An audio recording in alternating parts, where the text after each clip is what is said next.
I'm over here with Brian. He just did an oil change on his 2015 Ford. What is it? What the hell is this thing?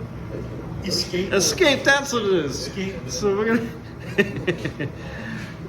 So we're gonna show you how to reset your oil service interval on this car. All right. So now what do you need to do?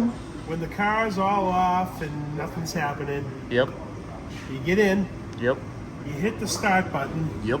You don't start it. You don't put your foot on the brake. You don't put your foot on the gas. You just hit the button. Yep. Then you put your foot on the brake and floor the gas. Okay. The display will say oil reset in progress, Yep. and then you wait Yep. about 15 seconds, Okay. and then you're all done. And then it resets. It resets. Is there? Do you know if there's a default? Does it reset to 7500 or?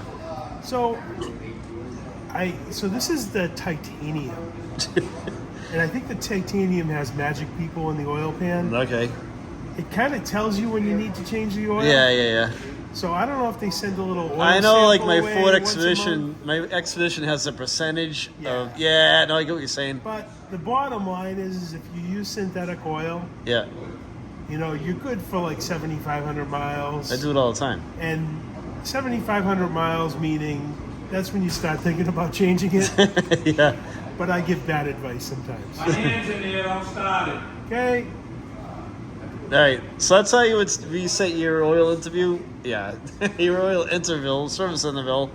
So I hope this helps you guys out. Well,